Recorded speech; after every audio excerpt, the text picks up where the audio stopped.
Hi guys, welcome to my channel. ఈరోజు మన ఛానల్లో టేస్టీగా రెస్టారెంట్ స్టైల్లో చోలే మసాలా కర్రీ ఎలా చేయాలో చూసేద్దాం.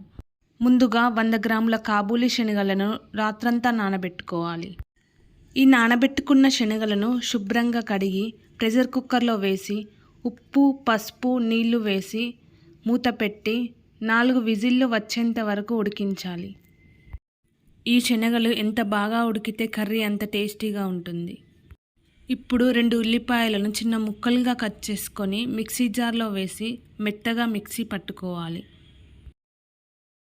1/2 కేజీ టమాటాలను కూడా మెత్తగా మిక్సీ పట్టుకొని పక్కన పెట్టుకోవాలి.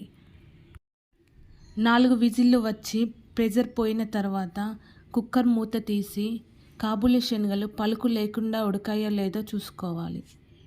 స్టవ్ పైన గిన్నెను పెట్టి 50 గ్రాముల ఆయిల్ వేసి ఆయిల్ వేడయ్యాక ఆవాలు, జీలకర్ర, బిర్యానీ ఆకు, లవంగాలు, చెక్క, 4 పచ్చిమిర్చి వేసుకోవాలి.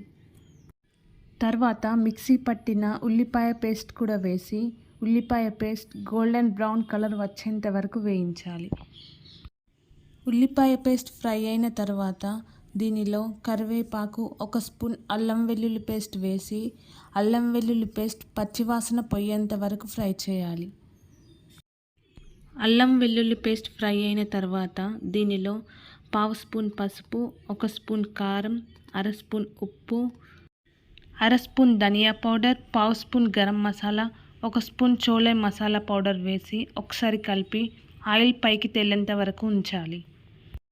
ఉప్పు ఉడికించేటప్పుడు వేసుకున్నాం కాబట్టి చూసుకొని వేసుకోవాలి.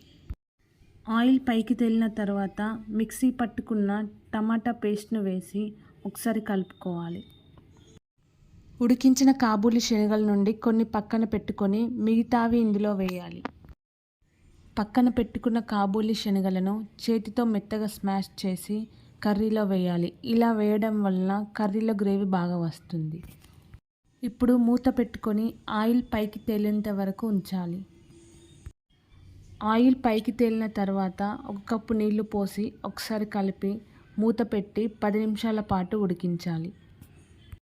10 నిమిషాల తర్వాత మూత తీసి కొత్తిమీర, పుదీనా వేస్తే టేస్టీగా ఉండే చోలే మసాలా కర్రీ తినడానికి రెడీ అయిపోతుంది.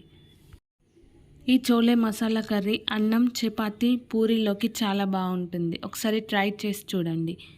మీకు ఈ వీడియో నచ్చినట్లయితే లైక్ చేసి షేర్ చేసి మన ఛానల్ని సబ్స్క్రైబ్ చేసుకోండి.